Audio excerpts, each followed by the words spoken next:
Good morning, everybody. How y'all doing? Sorry that took so long. Right after some audio issues, we had some shiny face issues, and we wanted to take care of that, get the colors right, so that we pop and show some pizzazz and style. First in, Shane Lalonde, Trail Dust, Stephen Parsons. How y'all doing there? Paul Orchard, Robert Lonis. Rolling down, rolling down. Just Bortagov popped in. We've got Jack Pines. Cat Van Forge. Oh, good night. I mean, hello. He said I pulled an all-nighter. Dylan Corwin. Speargrass Forge. Good evening. Excuse me. Curtis Lee. John Burnell. Did I miss anybody? I think I've got everybody that's here right now, so we move on. Hello, everybody. Well, morning announcements. It is pouring rain, so there's that. I'll get into the how was your week because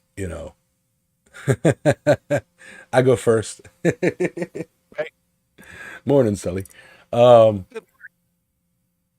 but yeah, so week has been extremely busy.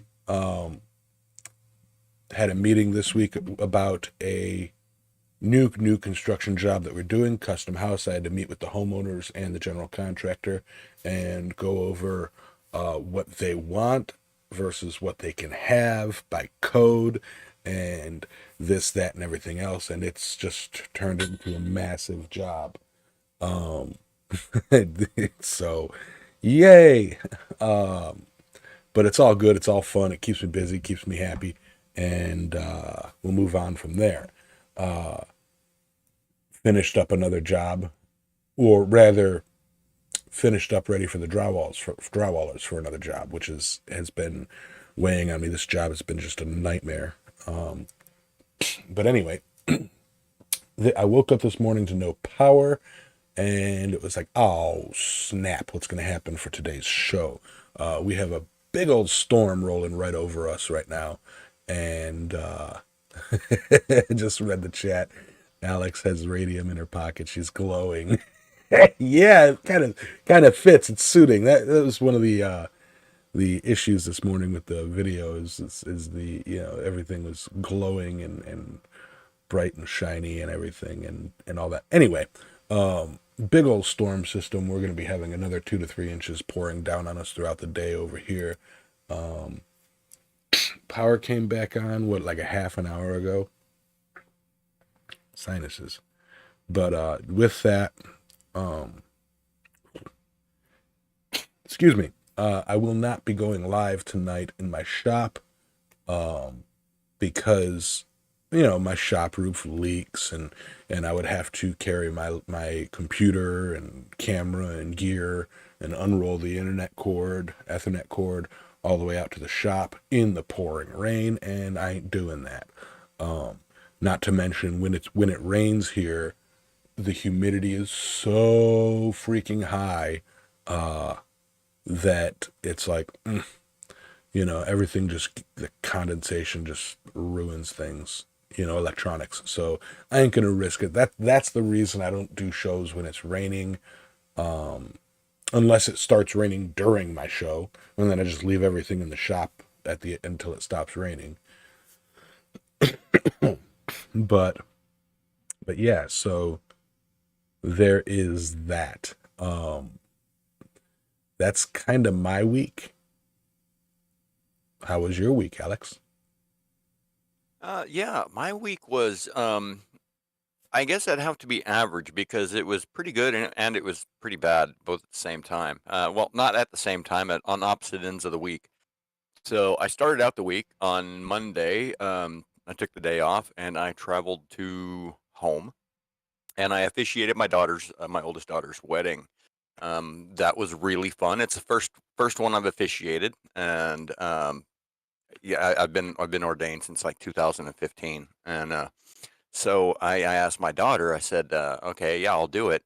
And I asked her, "Well, do you want what do you want? Do you want standard Christian? Do you want standard non-denominational? Do you want entertaining? You know, what do you want? She's like, oh no, I'm asking you. So I obviously want entertaining. And I was like, all right, well, just remember you said that. And you know, this is a couple weeks ago, and I sat down. I wrote what I thought was an entertaining. I don't know what you really call it, but um, monologue or whatever for the wedding. And so what I wound up doing, I can't redo it on here because I can get in a copyright violation, not copyright, but trademark violation type thing because I did a what do you call it, imitation or impersonation of Michael Buffer. And I did the whole I introduced them as the contender or the challenger and an undisputed champion or whatever, and you know, weighing in at just over 12 stones. You know, and it went over really well. And then you know, right before I got into the actual serious stuff, I was like, and now the moment you've all been waiting for. Let's get ready to marry, okay? And if you know who Michael Buffer is, you know you can in your head hear that in Michael Buffer's voice, and that's what I did. And then I went on a little bit about you know, the importance of communication in a marriage and this, that, and the other. And they wrote their own vows, so went through that. And I mean, the whole thing took like 15 minutes. We did it in a little outdoor art plaza in downtown San Angelo, and it was a good time. No, it was not a Stargate wedding. Oh, the other question that I asked her was, "Can I dress like a pirate?" And she's like, "No." And I was like, "Dang." Can I wear a colander on my head? No. All right. Well, your wedding. Fair enough. Yeah. So got that done, and that was an very interesting Monday. I had a great time, and then yeah, then the rest of the week hit, and you know, I got back to work. Worked pretty decent. You know, put in like 69 hours. I said 69. Nice. Anyways, I had to do that. Anyways, I did that, and then what, Friday, I think it was, I went to push a piece back, and I rolled my front drive axle just like that. I mean, I went to push a piece back, and what do you call it? The wishbone suspension pieces up on top that hold it broke. And yeah, I just rolled the front rear end right around to, you know, about almost a 90-degree angle pointed down. So I was pretty much done. Had to load the truck up with a crane and a pole truck and haul it in, and it hasn't moved since I unloaded it Friday night. It's still sitting over there, and the next day I asked the guy in charge of the shop. I was like, "What do you think?" He's like, "Oh boy, that's a mess." He's like, "I haven't even bothered crawling underneath it to look. There's no point. I can see it from the side." And I was like, "Yeah, it's kind of a mess." And I said, "But to be fair, you know, they told me 6 years ago that the bushings were wore out, and it was just too complicated and cost too much to proactively go in and replace them. So they told me to run it till it breaks, and I got another 6 years and 110,000 miles out of it. So I definitely got my money's worth out of it. Well, not my money's worth, but you know, the shop did, or the company did. Um, so that was that. And we actually got a little bit of, yeah, to be fair. To be Thank, fair. thank you, Kat. Thank you, Kat, for reminding me. Um, and yeah, that was it. You know, other than that, you know, I'm a week closer to being legislated out of existence. But hey, until then, I'm kicking ass and taking names. Did not get out to the shop. Didn't build anything because, like, you know, 70-hour work week, and it was cold. So yeah, they'll be fixing it, Jack. It's just I'm driving my spare truck for probably a month or two. There's a whole, because they've got to lift the whole truck up off of the rear ends and then just like go move the truck somewhere else, and so they'll have to fix it out of the truck. And the good thing about it is they'll get a chance to fix some stuff that was not fixable while they were in the truck, like my power divider, my lockers, all of that stuff was like the stuff that I don't know. Anyways, they had to pull the rear ends to do it, and so they haven't done it. And now I'm like, yay, I get to get that stuff fixed. And I thought I had So truck troubles. yeah.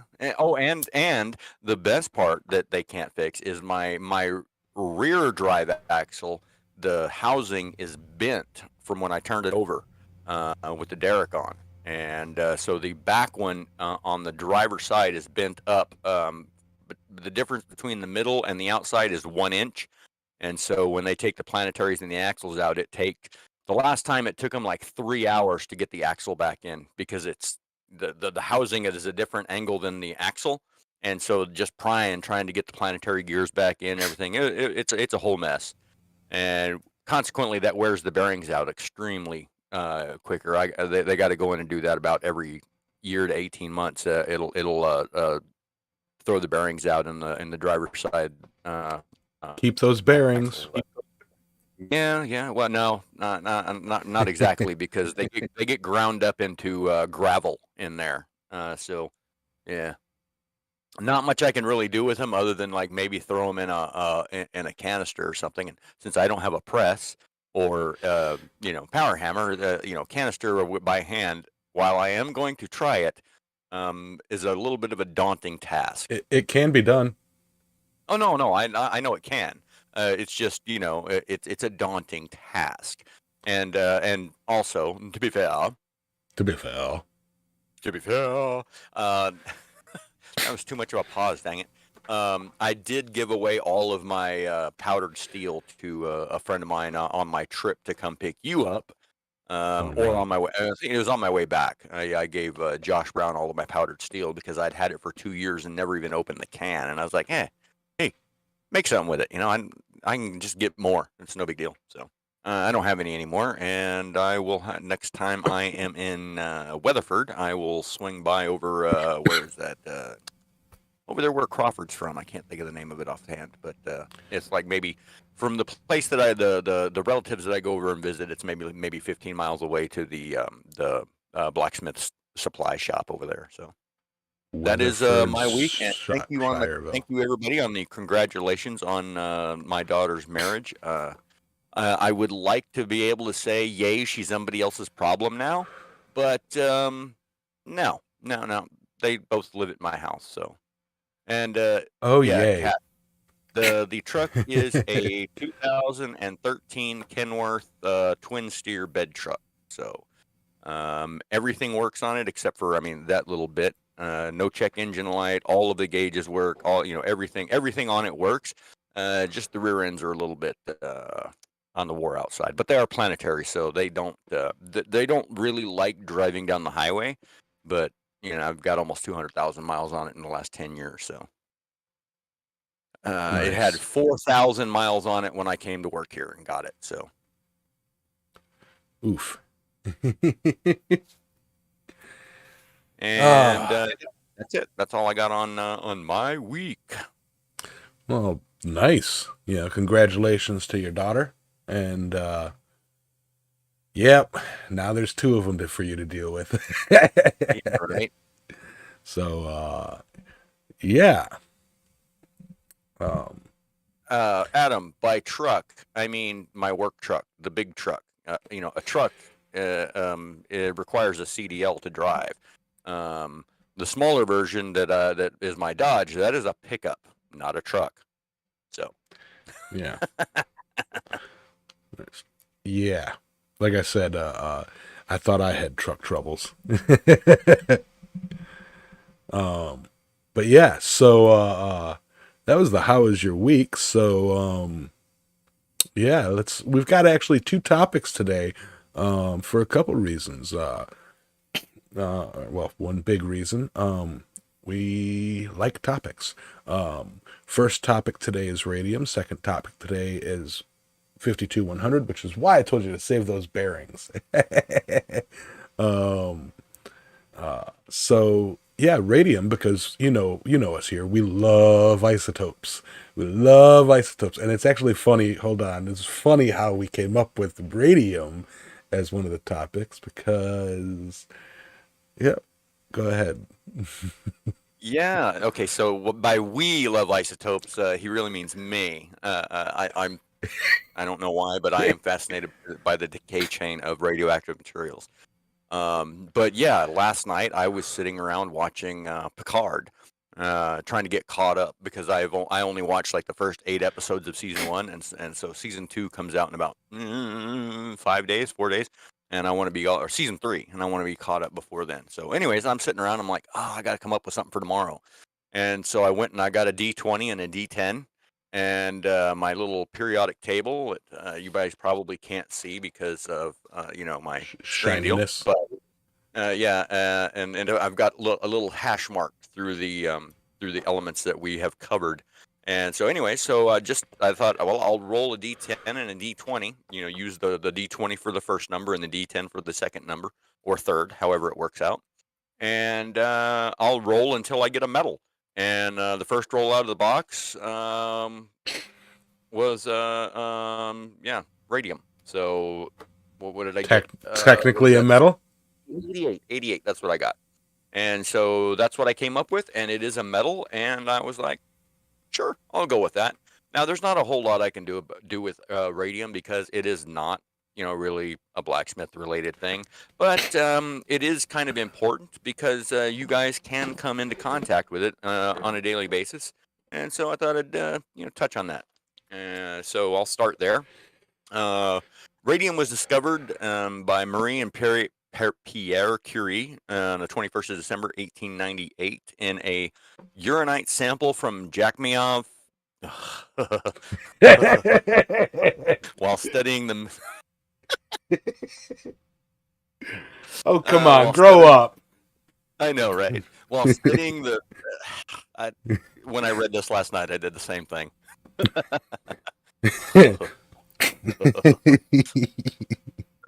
And if you don't know what that's from, shame on you.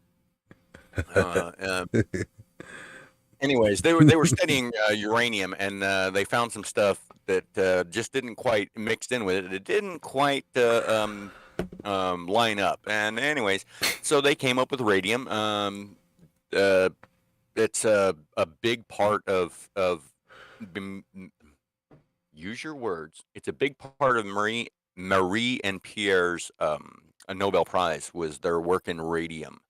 And they used a long process to isolate it, as far as just mixing it with this and dissolving it in that, and then crystallizing it this way, just trying to get it separated from the barium. Because the radium and the barium, I believe, barium is directly above it in the periodic table. And it makes a great smoothie. Yeah. So, radium is the heaviest known alkaline earth metal and is the only radioactive member of its group. The only one. The other members of that group are beryllium, magnesium, calcium, strontium, barium, and radium. And And we all know about magnesium. Yeah, exactly, right. And pure radium is a volatile silvery white metal, although its lighter conagers, calcium, strontium, and barium, have a slight yellow tint. And just like most of these metals, when they're exposed to air, they kind of turn black. And in radium's case, it reacts with nitrogen to produce radium nitride. Its melting point is either 700 degrees Celsius or 960 degrees Celsius. And its boiling point is 1737 Celsius. In freedom units, that's 1292 or 1760 for its melting point, and the boiling point would be 3159. However, that is not well established, as both of these values are slightly lower than those of barium, which kind of matched with the trends of the periodic table going down group 2. Now, shall we? Yeah, radium has 33 known isotopes, with mass numbers from 202 to 234, and all of them are radioactive. 4 of them occur naturally in the decay chains of primordial thorium-232 and uranium-235 and uranium-238. These isotopes, nevertheless, still have half-lives too short to be primordial radionuclides and only exist in nature from these decay chains. Together with the mostly artificial 225 radium, which occurs in nature only as a decay product of minute traces of neptunium-237. These are the 5 most stable isotopes of uranium. All other 27 known radium isotopes have half-lives of under 2 hours, and the majority have half-lives under a minute. At least 12 nuclear isomers have been reported. The most stable of them is uranium-205M, with a half-life of between 130 and 230 milliseconds. This is shorter than 24 ground state radium isotopes. Anyways, there's the isotopes, so to speak, and in 2013, it was discovered at CERN, CERN, the Central European, I don't remember what it is, but that's where the Large Hadron Collider is, the CERN. It was discovered that the nucleus of radium-224 is pear-shaped using a technique called Coulomb excitation. This was the first discovery of an asymmetric nucleus. This is a strong circumstantial evidence that a certain heavy, unstable atomic nuclei have distorted nuclei, in this case, a pear shape. Roy said he would forge it. Yeah, I'm sure. All isotopes of radium have half-lives much shorter than the age of the Earth, so that any primordial radium would have decayed long ago. Radium nevertheless still occurs in the environment as the isotopes 223, 224, 226, 228. They're all part of the decay chains of natural thorium and uranium. And since they have very long half-lives, these daughters are continually being regenerated by their decay. Radium was first discovered by Marie and Pierre. I cannot say their names together. It just messes with my mouth. I don't know why.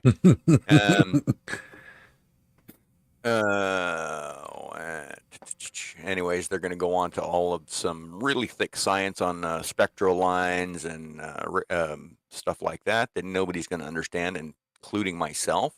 Yeah. But radium was formerly used in self-luminous paints for watches, nuclear panels, aircraft switches, clocks, and instrument dials.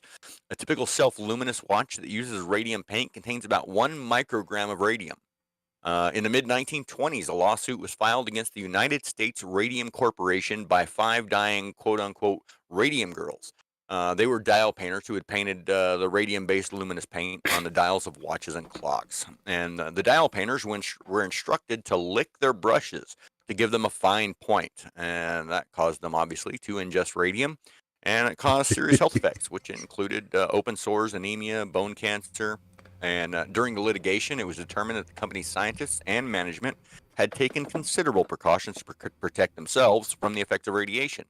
But it did not seem to protect their employees. Additionally, for several years, the companies had attempted to cover up the effects and avoid liability by insisting that the radium girls were instead suffering from syphilis. This complete disregard for employee welfare had a significant impact on the formation of occupational disease labor law.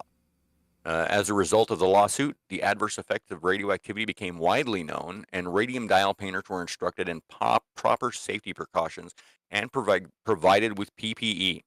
In particular, dial painters no longer licked paintbrushes to shape them, which caused ingestion of radium salts, and radium was still used in dials as late as the 1960s, but there were no further injuries to dial painters, and this highlighted that the harm to the radium girls could have easily been avoided.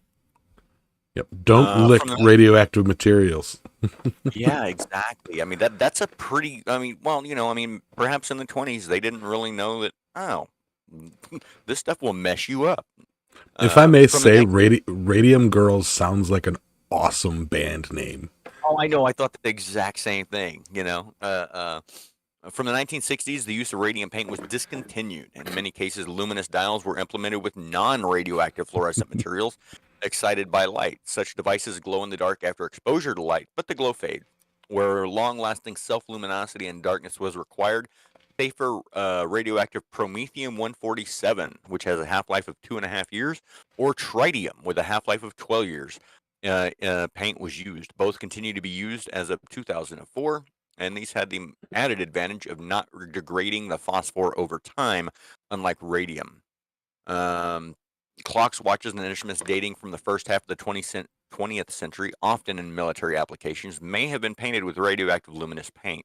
They are usually no longer luminous, however, and this is not due to the radioactive decay of the radium, which has a half-life of 1,600 years, but to the fluorescence of the zinc sulfide medium being worn out by the radiation from the radium. The appearance of an often thick layer of green or yellowish-brown paint in devices from this period it suggests a radioactive hazard. The radiation dose from an intact device is relatively low and usually not an acute risk, but the paint is dangerous if released and inhaled or ingested. And radium was once an additive in products such as toothpaste, hair creams, and even food items due to its supposed curative powers. Such Oh products yeah. soon such products soon fell out of vogue and were prohibited by authorities in many countries after it was discovered they could have serious adverse health effects. For instance, see Radithor and Revigator types of radium water or standard radium solution for drinking. Spas featuring radium-rich water are still occasionally touted as beneficial, such as those in Misasa Tottori, Japan. In the U.S., nasal radium irradiation was also administered to children to prevent middle ear problems or enlarged tonsils from the 40s to the early 70s. And it also had some medical uses as far as for cancer treatments. It was even extensively used by Howard Atwood Kelly, who was one of the founding physicians of John Hopkins. Um, and his first patient was his aunt, who died in 1904. She had I don't recall what type of cancer it was, but he took a pellet of radium and like sewed it directly to the tumor, and did not really do much as far as saving her life, anyhow. Um, Huh. there are no current modern applications for radium, even in the medical field where they produce these exotic radionucleotides for treating cancer, which are short-lived radioactive isotopes that go in. They irradiate the tumor, and then they kind of run out of juice because they only last a few minutes or whatever. Radium used to be used quite a bit for that, but since it has been replaced by more readily available and cheaper alternatives, and cobalt 60, cesium 137. Those are some very popular isotopes that are used to um, it's not fabricate, but to create these other isotopes that go in and knock that stuff out. And radium is highly radioactive. Its immediate daughter, radon gas, is also radioactive. When ingested, 80% of the ingested radium leaves the body through the feces, while the other 20% goes into the bloodstream, mostly accumulating in the bones because the body treats radium as calcium and deposits it in the bones. Where radioactive degrades, marrow can mutate bone cells, and exposure to radium, internal or external, can cause cancer and other disorders because radium and radon emit alpha and gamma rays upon their decay, which kill and mutate cells. At the time of the Manhattan Project in 1944, the tolerance dose for workers was set to zero point 0.1 micrograms of ingested radium. And yeah, that's basically the meat and potatoes of radium. And what I want to add is, you guys can come across this on a day-to-day basis. I mean, if you're like in antique shops or stuff like that, you might find old um, clocks or watches, or even if you're into that sort of thing, like old aircraft panels that or instruments or whatever that would have been painted with radium paint. And while it does not present a radioactive hazard to be near it, if you start messing with it, like, oh, I'm going to repair this watch, or I'm going to fix this old grandfather clock from the 20s, if you disturb those dials in any way, I mean, you could be knocking off radium dust, and it's still every bit as radioactive today as it was when it was painted. Even though it no longer fluoresces, like I pointed out, it doesn't fluoresce because the zinc oxide is worn out, not the radium. So be aware when you're dealing with older items such as that it is possible to be painted with radium paint. And if you come across one of those items, kind of look up, get on the interwebs and look up, what is this? Could it have been painted with radium paint, and what would it look like if it were? Like the color it decays, degrades to over time, and what have you. As well as when you come across like old grandfather clocks. Let's say you're cleaning out the family estate or whatever, and there's great grandpa's grandfather clock that's been standing in the corner since the late 1800s or the early 1900s, and nobody's ever messed with it. It's entirely possible that in the back of that is a little vial of radium paint, as grandfather clocks commonly, and cuckoo clocks as well, commonly came with a vial of radium paint so that you could repaint the numbers on occasion when they stopped glowing in the dark. And that was probably the most common way to find radium over the last like 20 or 30 years. Yeah, and I think it's probably become well known enough that it's unlikely, but it is still not outside the realm of possibility. So if you come across an old clock like that and there's a little vial of something all dried up in the back there, don't open it. Don't mess with it because it's most likely radium zinc oxide paint. So that's what I got on our radium. You want to add Yeah, anything there? Okay. I just like the fact that the Radium Girls, good name, good band name. Uh, Somebody in the chat had mentioned that they painted their nails with radium. Dude, that Roy would look wants to forge it. so. I mean, just Roy wants to forge it. And speaking of forging, I don't really have much more on radium because I don't know much about it. But we will say this: the next topic, like I said, keep your bearings because it's you know I actually have quite a bit to say on 52100. Not so all right. much the technical aspects of it, but uh, you know, um, everybody knows 52100. Everybody loves 52100. It makes for a lot of fun. It's a very easily accessible, easily findable junkyard material found in like bearings, bearing races.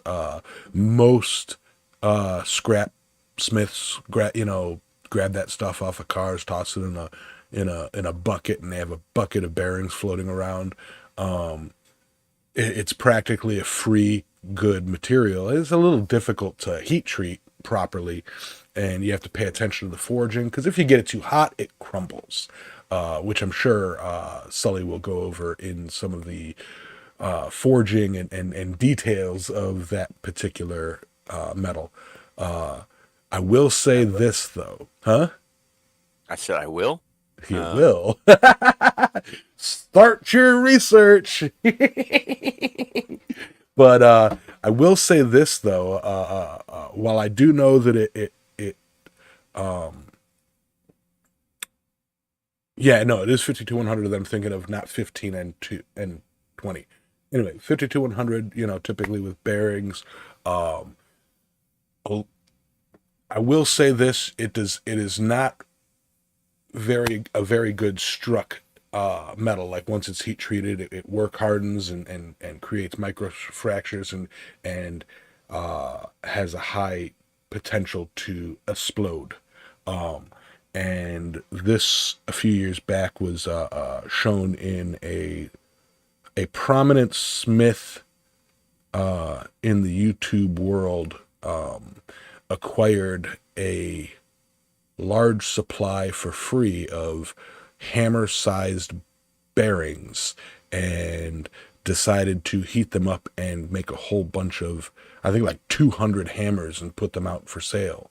And a lot of people tried to warn him and this and that and everything, and it caused a big, hullabaloo about it. But yeah, using 52100 as a hammer material, even though that bearing may look, just prime for, as a hammer billet, it becomes a ticking time bomb.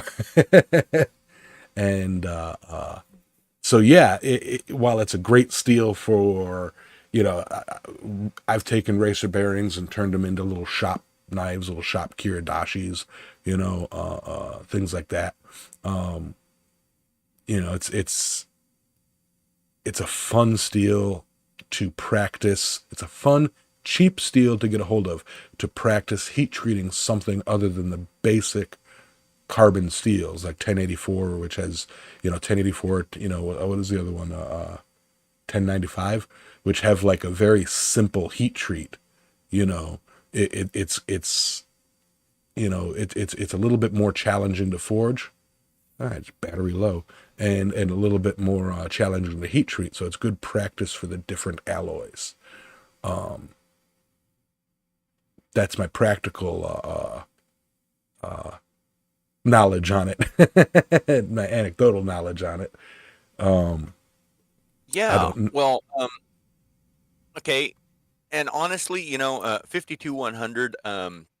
I personally, I personally messed with it because it's like, well, I'm a blacksmith, and every now and then, okay, I know Roy will argue with me, but every now and then I got to make something sharp and pointy, and if not, not for the purpose of like production or for someone, but because I require the tool myself, and so for me, I can get bearings that are like 8 inches, 10 inches in diameter, and all the way down to maybe the smallest one being 4 inches in diameter. And but the bearing race is like, in my mind, it's like the perfect starting stock to make a knife because it's already tapered, although it's a half an inch thick on the backside and maybe 3/16 on the narrow end. I don't know. And so I thought it'd be a good idea just to take a bearing and or a bearing race and cut it down, cut it right in one side with the what do you call it? The cutoff, the angle Bandsaw. grinder. Uh, No, not handsaw, but I use the yeah. It's a little bit more difficult to I don't think I could get a bearing race to stay in the clamping thing on the bandsaw without it just rolling out. Uh, Anyways, yeah. So I cut it with an angle grinder, throw it in the forge, straighten it out, start hammering on it, and immediately I'm like, wow, what did I just get myself into? Because it's not moving. I mean, it was that was rough. I mean, like I've got to get this done, and I'm getting it hot, and I'm hammering on it, and it's like it's not as bad as titanium. Titanium is you got 3 hits and then it's back in the fire. I mean, it's like I don't care how fast you are, you hit titanium 3 times and you're done. You're putting it back in to get it hot again. And I felt like 52-100 was similar, but it's obviously it does hold heat a little bit longer than that. mhm. But it's the amount of movement that you get for a similar effort with a lighter steel. When your only option is hand hammering, it can be discouraging when you're putting out all this effort and nothing is happening, and then you're just like, you know what? Um, yeah, no, I can just yeah, no, there are so many better options that move faster, easier. I mean, just not in general. I mean, for my own like shop knife, little twisted handle blacksmith knife for opening boxes and whatnot. Yeah, I started to do it out of 52-100 and very quickly changed my mind and went to like a rasp, which I knocked a rasp out in 45 minutes and there you go. But anyways, um, what does 52-100 mean? So 52-100 is a relatively simple steel, 1% carbon, 1.5% chromium, and small amounts of manganese and silicon. 52-100 has been in use since 1905. It was developed for use in bearings. High carbon steels from point 0.8 to 1.0 carbon were primarily used until the late 1800s or early 1900s, after which chromium additions to bearing steels were being made. 1% chromium steels have been used in bearings since at least 1903. And these earlier chromium alloyed bearing steels were produced in Germany by Fitchel and Sachs and by Deutschwaffen and Munitions Fabric. French produced chromium steels were also used in bearings in a similar time period. And 52-100 continues to be the most used bearing steel. So the steel design has certainly stood the test of time. The steel has a few other names, such as 100 CR6, 13505, GCR15, EN31, and SUJ2. Mhm. Yeah, I was just in the chat having a little conversation with Roy about my statements about it, the striking thing on it. And that goes, Oh, yeah. yeah, and if I may touch on that real quick, Oh, Roy brought go up ahead. a, huh? Go ahead. Go ahead. Yeah, Roy brought up a good point. Um, most smiths using a hand hammer, um, not speaking of a sledgehammer, but a hand hammer, don't provide enough velocity to generate the kinetic energy required to uh, explode a 52-100 hammer. Um, but I was considering it more over time. And as I said in the chat, the one time that I used 52-100, I used a racer bearing to make a chisel. Just playing with it. I had the heat treat app, and I followed it as closely as I could with my tools at hand. And this was years ago when I was practicing heat treats and everything. Before I knew that you didn't really, you 50, coil spring and just go. Um, uh, it cracked first strike long ways up the chisel. It cracked the thing in half long ways. And it's like, wow, that sucks. And the more I read about the 52-100, it's it's wear resistant, abrasion resistant. It's for good for bearings because it doesn't grind down, and you're more apt to see a bearing crack than you are, like in its use case, more apt to see a bearing crack than grind down to nothing. So that's where I kind of get the, man, that rain is really coming down. That's where I get more of the, don't use 52-100 for hammers. There are so many better steels with so much less risk. Right, and it's and yeah, okay. I can see that that it is probably unlikely that you could rapidly or RUD 52-100 hammer, RUD, rapid unscheduled deconstruction, um, or disassembly. Pick your D. Um, but it can happen. Okay, that's just that is, of course, I guess technically that can happen to anything, but the likelihood is a little bit higher with 52-100, I think. Just my opinion. But Safety's I mean, reducing risk. yeah, yeah, yeah. The main difference between 52-100 and the other steels is its high chromium. The other carbon steels is its high chromium content, 1.5%. That is quite a bit.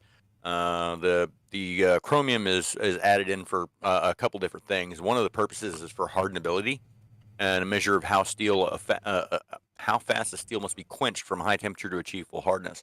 A simple carbon steel such as 1095 requires a very fast water quench to fully harden, whereas a steel phase called martensite is formed. 1095 has nearly 1% carbon like 52-100, but without the chromium.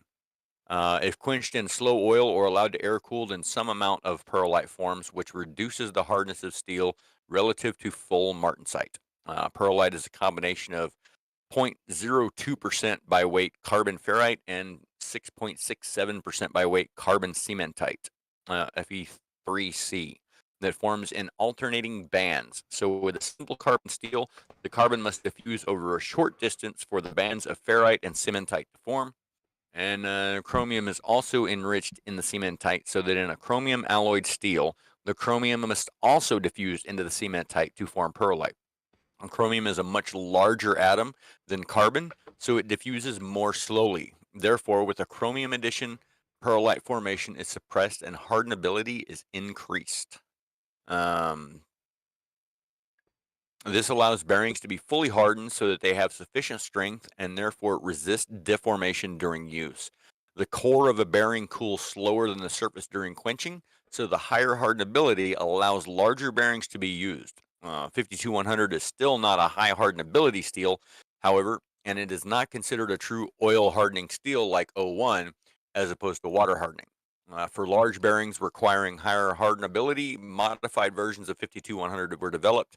A higher manganese version was introduced in the mid 1930s, and a molybdenum alloy version after World War II. However, neither of those versions have seen significant use since.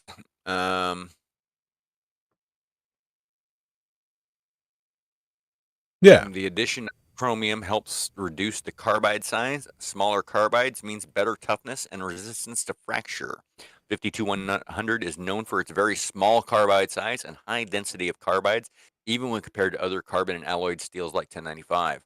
The carbide size is reduced by a similar mechanism to the increase in hardenability.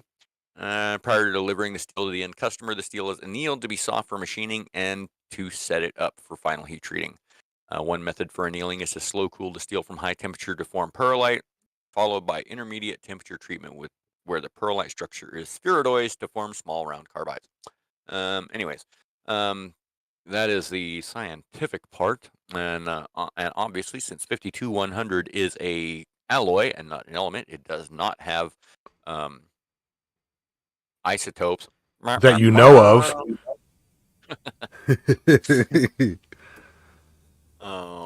Yeah. So it's basically it's a bearing steel.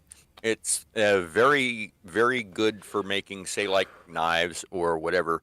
Um, the chromium content, it both helps in the wear aspect and in the yeah. I Abrasion. can't, my brain. Well, abrasion Huh? is wear. Abrasion is Well, wear. well, no, not abrasion. The rusting. What is that? I'm not Rusting. looking for the word rusting. I'm Oxidizing. oxidation. It helps in reducing. Thank you. God, that should have been my word.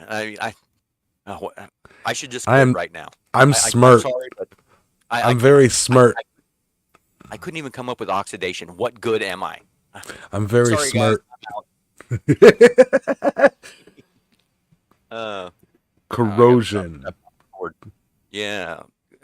So yeah, there's that, and and like I said, in my personal opinion, I don't know that somebody could rud a hammer made from a bearing, but it could happen. By the same account, I've heard a very prominent smith completely bash an anvil made out of H13 because it could work harden and explode, and I'm like, um, Doubt okay, it. not in my lifetime. I mean, like, I have an H13 anvil, and it's like there's no way. I mean, it's just not possible that I'm going to hammer on that enough in my lifetime that it'll crack, break, explode, anything like that. Um, is it possible? It is possible that it could be done, but I don't think it's possible that I could do that to it. By the same account, I don't think I could rud a 52-100 hammer, but it is possible. And perhaps somebody else, even misusing it in a repeated manner, could cause that to happen. So I still wouldn't recommend it. And especially when it's such a more complicated heat treating procedure than say 4140 or 1045, which are a couple Yeah. very common hammer steels. And I mean, I am personally in love with 4140 for making a hammer. For me, I I yeah. just love it. All of the hammers that I have made are made out of 4140, and even the ones that aren't hardened, I do have a couple of them that are soft for the purpose of striking tooling, and I've never had an issue with them. Right, I do have one that's 1080 that I made out of an S cam, but other than that, everything else is 4140. And I've saved the 52-100 mostly for trying to make a really crappy knife, because I mean, obviously, any knife I make is going to be pretty subpar. Because my theory is function before form, and as long as it'll cut, I don't really care what it looks like, because I just need to cut something with it, or whatever the case may be. What I haven't thought of was maybe tooling, uh, like chisels or punches or something to that effect. But then I'm thinking, Not hmm, with 52-100. oh, that's what I mean. And then I'm thinking, isn't that kind of worse than a hammer, though? Yeah, as Roy set up in the we got Roy going here. Roy and Rob are just going at it in a fun way. Roy brought up the chisel is under a lot more force than a hammer. Smaller surface area equals more psi. So using a 52-100 for a struck tool is a lot worse than using it as a striking tool. Yeah. And on hammers, you're talking, favorite materials. Everybody knows my big favorite is 833. Then it would be 4140 and 1045 in a tie, mainly because that's what I have access to. But super easy to heat treat, Baba Booey, B&B Forge showed me a real easy, practical technique for heat treating the 1045 and 1045 hammers, and that's you forge it out and you do your little thermocycling normalization process, and if you're using a propane forge, it's really easy. Take it out, quench it in water, and then set it on top of the bricks above the forge where the heat coming up will temper it, in like 5 minutes. And woohoo, I've done it. It works. It's great. You get a nice, you can either go for a peacock color or the straw color, depending on what your preference is. So I got a question for Rob. He said someone made a hammer eye punch out of H13 and asked me and another guy to punch the eye. And let me tell you, that sucked. He says, I have that punch. It's in a bucket in the corner of my shop. I would never strike that with a sledge. Could you elaborate on that? I mean, I don't have I make my hammer eye punches out of 4140, but I do have an H13. That is what you said, right? Yeah, H13. I do have an H13 hammer eye drift, and I've made about 15 hammers with it. Never had an issue. I mean, it works perfectly fine. But I was But just curious again, what the issue you had was. No, I know it's next week, but I mean it's no, not no, for no, right no, now. no, no, no. I was saying again to the point that Roy was saying, a solo smith hand hammering something, will not put as much velocity into the strike as a striker with a large sledgehammer. So you swinging a hand hammer at a drift is a little bit different than Rob taking full swings with a sledgehammer at the same drift. Oh yeah. That is. I mean, Rob taking a full swing with a hand hammer is might as well be a sledge and me in a sledge. Yeah. Let's see.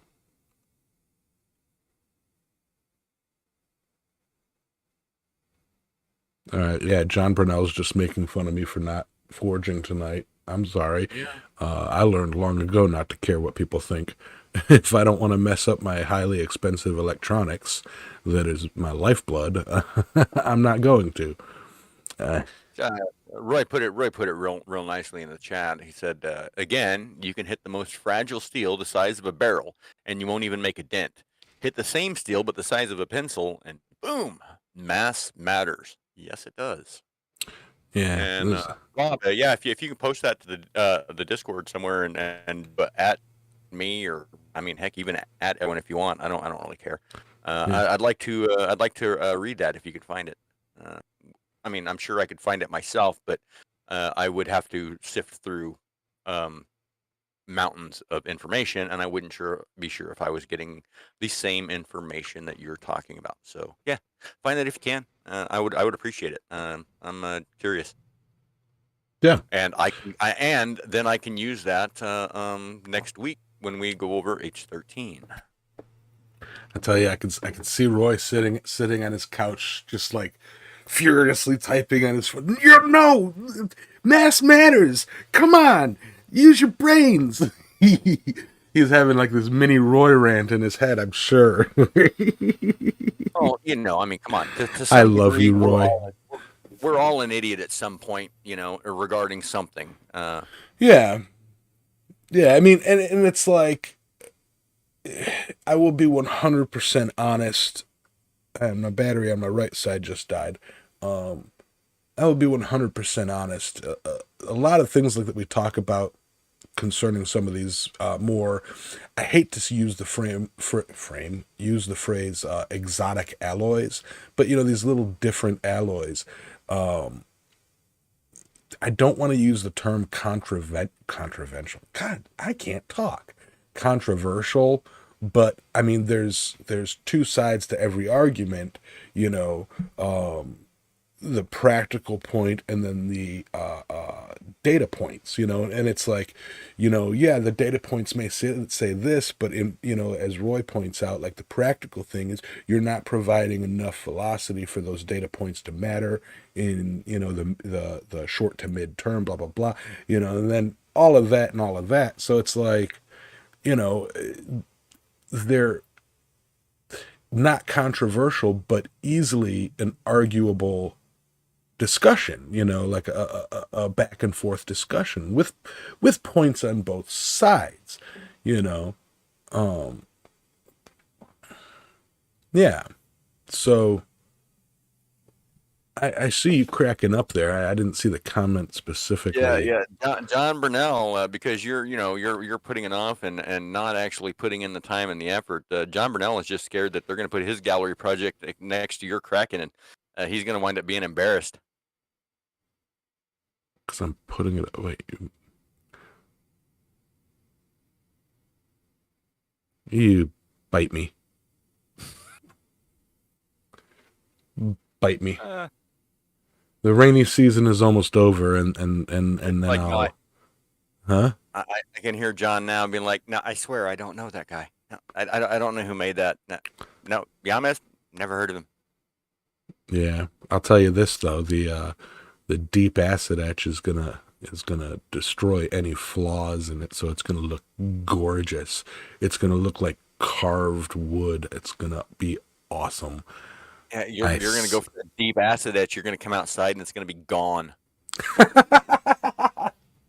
Oh I've no! done that. I have literally done that. I hung something in the acid off of a welding rod. It was actually a piece of wrought iron for a bottle opener that I made. And yeah, I hung it on a welding rod, and I came out the next morning, and the welding rod was gone. Yeah, I will say this. Dissolved it away, and the wrought iron thing was down in the bottom. I had to reach in and dig it out, but Yeah, no, you can reach into acid. It ain't gonna hurt you. You no, know, it doesn't. I don't have a problem with that at all. I mean, I do it all the time. I do too. Um, Like I can literally reach into muriatic acid. no, What's Roy. that stuff? Ferric chloride, and I just rinse my Yeah, hand off in the in a slack tub. I mean, seriously, because yeah, it's not that bad. I mean, it doesn't yeah. burn you at all. It doesn't dissolve your skin. It's just there. People make it out like it's super dangerous and it's gonna take your fingers down to the bone in 30 seconds or No, three that's seconds. sulfuric acid or That's sulfuric hydrochloric acid. acid. No, no, hydrochloric Yeah, is muriatic acid, but sulfuric acid ferric, and nitric. sulfuric. Yeah. Yeah, Um, sulfuric and nitric. Those are the two that will uh, you eat don't sheet. want to touch. Yeah, they Now, will eat you. I will say on the subject of this Kraken, I'm gonna have to get pretty creative with I obviously won't have. It's gonna be big enough that if I were to put it, I would have to put it in like a tote tub and fill that with acid. I'm gonna have to get pretty creative with it by um I really don't know, like a stout plastic garbage bag, like a heavy duty, contractor bag, and like filling it with acid, and then uh applying a vacuum to like vacuum seal the entire thing and ask. I really don't know how I'm gonna either that or just I don't know how I'm gonna do it effectively. But I'm gonna have to be pretty creative.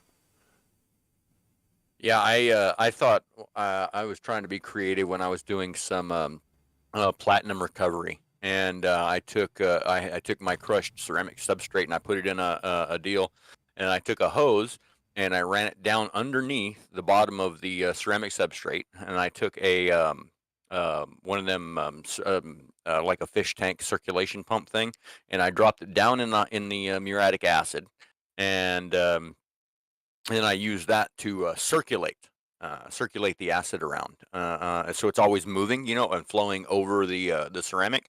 And then I ran another one, or no, what it was is I had it sucking. It wasn't a submersible. It was an outside one, so it was on the outside of the box, and I was sucking the acid out of one side of the tub and then putting it in the other, so it kind of flowed across the ceramic. And then I ran a small hose down underneath the ceramic where I could inject the chlorine bleach. It's chlorine and hydrochloric acid leaching of platinum and palladium, and I thought that was great, and it was working great. And I let it go overnight, and I came out the next day, and the hydrochloric acid had completely dissolved the impeller on my I was brand gonna new. say. Yeah, I was well, gonna say. it was supposed to be sealed so that you could use it on acid, and it obviously was not, because yeah, you know, it destroyed it in less than 12 hours, and Well, so. the Uh, the impeller may be plastic, but the pin that holds it in place is steel. So Yes, and that is exactly correct. It did have a steel pin, and it was not supposed to. It was, but it was supposed to be Teflon coated, so that it would not react with acid. And somehow I got one that was just for water. It was supposed to be an acid pump, but it was for water. So, yeah, so that may hey, be a good idea, good John. idea. An air bubbler would have worked way better. It would have, yeah, just an air bubbler, like the, because I noticed in a fuel tank, in a fish tank, if you just got one of them bubbler bars in the bottom of one side, the air bubbles rising up will cause the fish tank to circulate. Yeah. Yeah. Well, my point is as I went over some of the measurements of and I know it's not going to be the octopus isn't going to be like, spread eagle, the whole it's going to be coiled up and doing its thing, but the arm span of this thing is about 5 to 6 foot roughly, and then coiled up I could see it being about 3 foot wide, and it it depends. It'll be gallons. What I might have to do is, get a few gallons of hydrochloric acid and hit the beauty shop and get some what is it called? Hydrogen Hydrogen peroxide. peroxide. Yeah, and then a couple bags of steel wool and just make my own you know 5 gallons, 6 gallons, 8 gallons, Okay, or whatever. here's the thing. Using the beauty shop hydrogen peroxide is fairly pointless, because when you use the 9% hydrogen peroxide, you still then dilute your ferric chloride with water because it's too strong. It's completely unnecessary. I made mine with just 3% hydrogen peroxide from Walmart that cost me at the time a dollar a pint, or a dollar a quart, and it worked absolutely fine. My ferric chloride is still considerably stronger than it should be, because I didn't dilute it any more than I just used, you know, the other. Well, honestly, I mean, 6% isn't that much of a difference, but you can do it with the regular stuff. It's just you don't have to dilute it as much when you're done. Hmm. Well, And I'll get with you on making bulk amounts then when I do Yeah, that. yeah, but I also figured it out, like mole for mole, exactly how much steel wool I need compared to the concentration of my hydrochloric acid, and the concentration of my hydrogen peroxide, so that I had complete molar conversion of ferrous chloride to ferric chloride. So that way I didn't have anything messing around unconverted, and it worked all right. So. Yeah, either that or I'll fly you up here when I get to that point, and let you help me build, make the solution, and be here for the soaking process. And then I'll be Yeah. selling jars of hydrochloric acid. I mean, ferric chloride acid. Well, see, and here's where I was getting to with the leaching and the pump thing was I have a minor friend that he does amongst one of his methods of recovery is cyanide leaching, and he has at his house he's got a small like a area that where he puts the ore down, and he has a sprinkler in the middle of it that just and a pump, and it just sits there, and it's a sprinkler, and it runs the hydrocyanic acid over the top of the or it's not hydrocyanic acid. Anyways, hydrocyanic acid is the bad stuff that will kill you. He runs a cyanide leaching compound over the rocks with a sprinkler, and but That with cyanide, obviously it's a base, and if it goes acidic, then it will kill you. So you got to really monitor your pH real close. But well, I was I'll have thinking to play with it. you could come up with if you had a plastic sprinkler and a plastic an acid safe pump, you could just I don't know. I mean, where are you gonna? Yeah, I don't know. It's just that's where I was Yeah, going in my head. like a But I mean, it's a like kiddie pool in my shop. yeah, exactly. With a dome in a dome tent. Yeah, exactly. Like I mean, it might be that the easiest way that I do this is to just make a bulk amount of acid. Yeah. Hold on just a second. Let me find my where's it at? Oh, there it is. Hold on.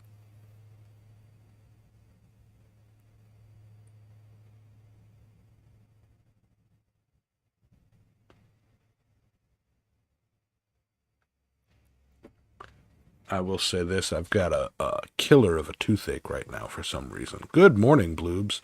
Also, good morning to everybody who popped in and has joined us. And I did not say hello. I try to wave on camera to acknowledge you. So again, hello to everybody.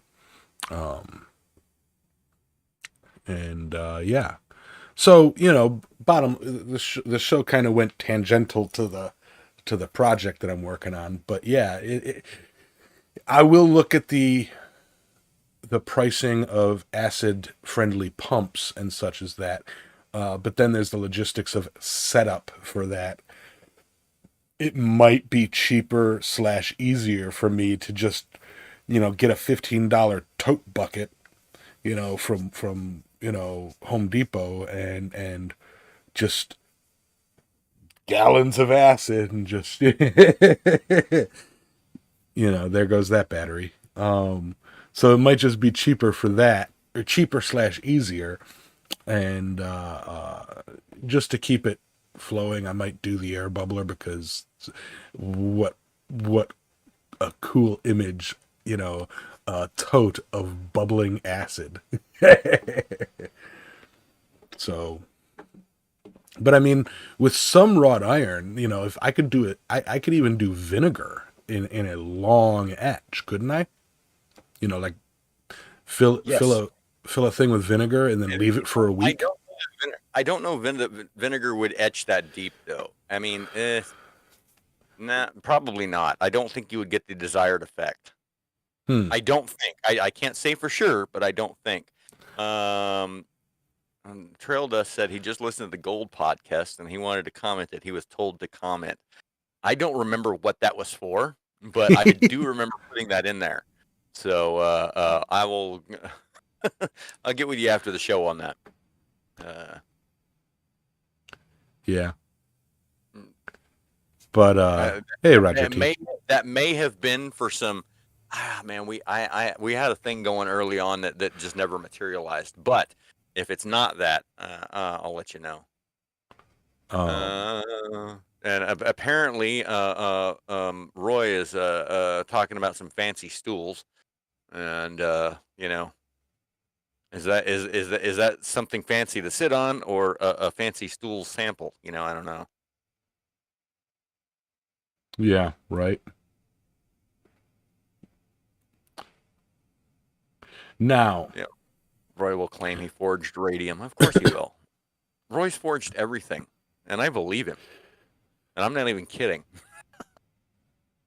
Cleaning vinegar is 30%. Yes, I have a jug of that right over here. That is actually really well. It's not all cleaning vinegar because you can get cleaning vinegar at Walmart that is 6% instead of 5%. I use that for cleaning out some copper tubing that I use on a regular basis. Really get into that, but I do have a bottle of 30% that boy, that thing has lasted me a long time. I wound up using it to descale some hammers at one point in time. So the 30% I got at Lowe's though. yeah. But without going And, too far and, into and let me also just point out that like you can take regular vinegar and put it on the stove with something in there, and I mean, before it even starts boiling, it just starts bubbling and bubbling, and vinegar does really good warmed up. Do not do that to 30% vinegar. I did try that, and I cleared the house out in about 2 minutes. I mean, just the fumes coming off of 30% vinegar is when it's heated up is unbreathable. It's pretty bad. So do not heat 30% vinegar. I will tell you that right off. I mean, I guess you can do it do in it a outside turkey in a fryer. ventilated area, but not in your house. Doing a turkey fryer outside.